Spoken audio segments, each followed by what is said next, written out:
Hello everyone, it's Matt here and welcome to the Brickliner update number 12 for February 2019. Now, it was over 4 months ago now that we had the last update in Halloween at the end of October, so there's been quite a few changes since then, and obviously it's been 4 months, so there's going to be quite a few changes. The first thing I'm going to actually show you is not to do with the train itself, but how the train is built. So, a few of you may have been following me on Instagram, seen that I've got some new storage shelves, or storage drawers, I should say. So I've actually got four of these now. So this is just windows and doors. We've got some red infill windows from the original Hogwarts Express. The first ever release of that set. So that's doors and windows. So we've got interior doors, cupboards and detailing. So we've got bits for the toilets there, the life preservers. And then we have plates. So these are black plates for the chassis of the coaches. We've got some 4x10 plates in white for the roof modules or sections. We've got some 4x8 plates in blue for the end of the coaches. That's just that drawer. And then we have all these for seats, tables if we're in here, go in here as well. We've got some of the chair mounts on there, and we've also got just a couple of the table lamps that are used in the coaches. So what this means is that instead of having a drawer, just one drawer that's filled with all this different stuff, I can strip it down into different sections. So with the plates, for example, I might need some of those for a bit of the roof or building the last of the chassis, but they're not in amongst everything else. I don't have to dive through everything else just to find them. And segmenting this up will really make it easier. And that's something I actually did today. I spent about an hour also sifting through some of this, in addition to doing some other work as well. So that's what I'm going to go on to. Now, the first thing I'm going to do is actually go onto my monitor and actually show you the working LDD. So this is obviously LDD, and obviously I've had a few changes with this. I've changed. There's a completely new end to the coaches, which gives us this nice smoothed, sort of more streamlined sort of look. The end door, sort of gangways themselves, I'll do a close up later. They've been brought in. And there's a bit of a change to the colour scheme, as well as a few other bits and pieces. The big difference really is the change in height up here from just a plate height before this black sort of layer of tiles to being a full brick. That's only an extra 2 plates in height for the entire train, but there's been quite a lot of upheaval changes because of that, especially around these ends.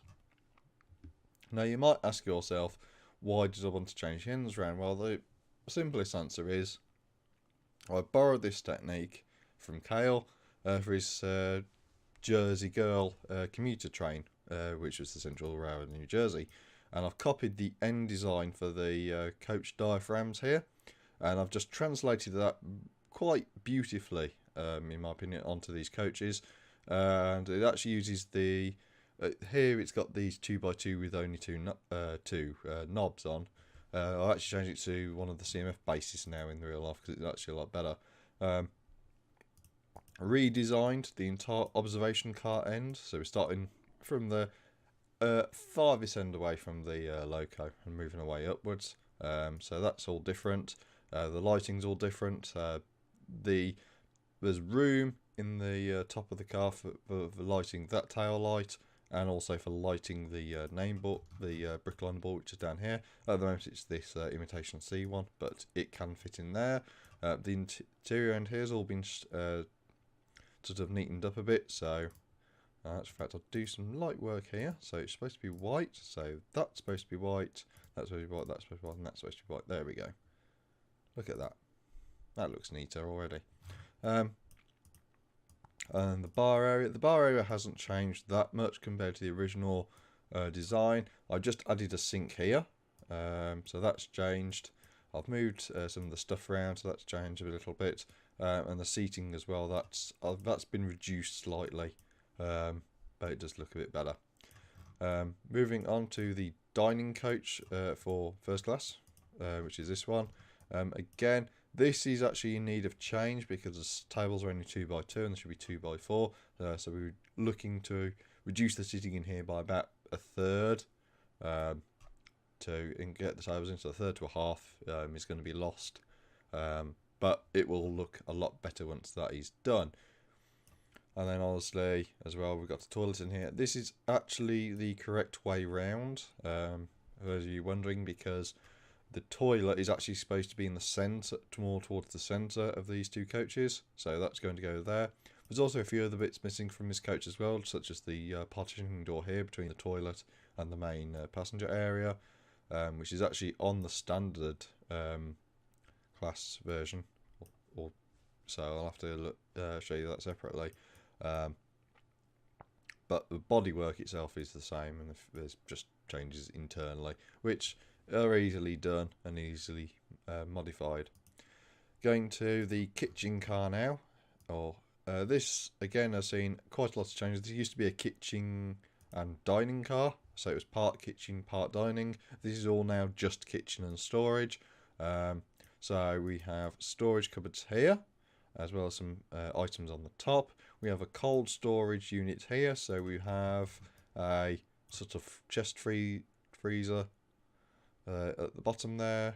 We've got some fish hanging up here. We've got some tins of something or jars of something up here. And it's just a neat little refrigerator unit to keep things cool and away from everything else. There's a small little table here and chair for crew members to have a little bit of a rest maybe while they're off duty, or just a little bit of a rest away from the passengers. We've also got the cupboards here. We've got a preparation area here. We've also got some preparation area over here as well. So there's plenty of space to mobilise and utilise and that sort of stuff. I might move some of the details around, such as these pots and pans. I might move those around a little bit to fit in the coach better and for operational reasons to make it look a bit better.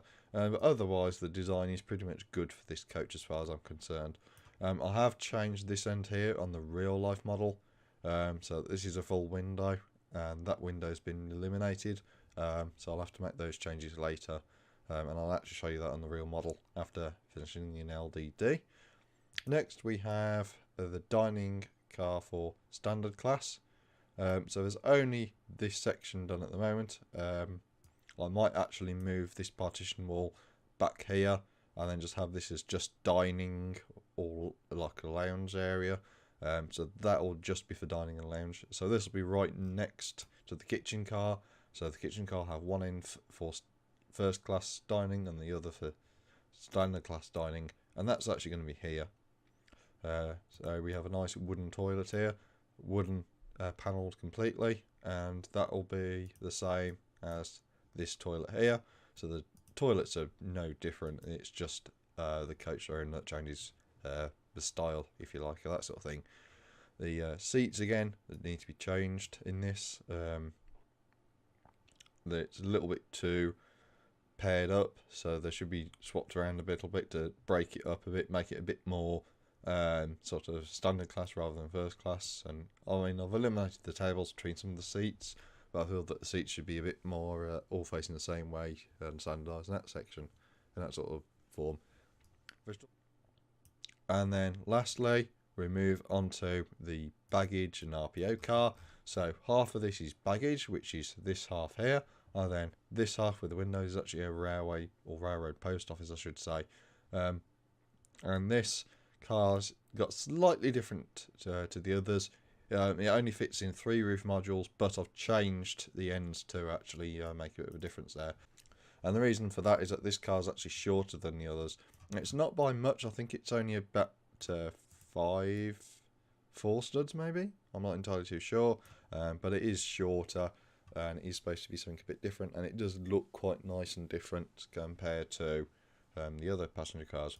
This car also has a closed-in gangway here to simulate that it's supposed to be right next to the locomotive, and we've also got what was it? So something a bit different about this car. Oh yeah, the ends of the car here are blue. So if you look at the other areas of the cars, you'll see that on the standard class they're white, and on the first or business class they're actually yellow, and that's actually a class designation as well as for crew as well. Blue, which is body colour, is indicating a staff only area. So the baggage car is for staff and RPO staff only. The kitchen car is for staff only. But the standard class, which is white, and the business and first class, which is yellow, are for those respective passengers. So it just helps break up the cars a little bit more, adds a bit more variety, and it adds a bit of easy distinguishing for staff in real life as to what's sort of like first and what's standard class and that sort of thing. Now the doors here, I should point out these doors are still the originals before I did a redesign, so these are for the old style 6 wide diaphragms, so these are actually quite incorrect. They also have a model of the new end here, so you can sort of see this new design. So we actually use SNOT facing opposite sides for the diaphragm itself, and then we have a handle on the inside. So this all needs to be transferred into real life. There aren't any coaches with the full door. As far as I'm aware, they've just got this upper section and this bottom section needs to be put in. But I do need to order some SNOT bricks for that to happen, so that'll be done later. So going back to the camera, and this is actually the work in progress kitchen car. So you can sort of see there's quite a lot of mismatched colours on here, as well as several that are incorrect and that sort of stuff. So you can sort of see here, this is actually the change here. So you used to have a window here, and this was another panel. I've actually changed this to a full window here. There's obviously not a great load of detail in here. You can sort of see the start of this really nice floor. There's obviously a little stand there, so that's why there's a few little bits missing there. So you can sort of see there's red there and white there, and there's a missing bit there. That's actually where the worktop continues, so it's just missing there. Obviously most of this car is just missing stuff and stuff that needs replacing. So the cupboards here, they've got all these in white, but these should be in blue, and there's a missing one in blue there. There's loads of pieces where it's all the wrong colour, because literally I threw together what I had to get this model done, but there's a lot that needs changing from that perspective. And really this is the least done car out of all 5 that I've currently got up. You can actually see the others up there. So I'm now going to transition this into a narration of pictures of what the rest of the cars look like, and you can also find a bit more detail about them that way.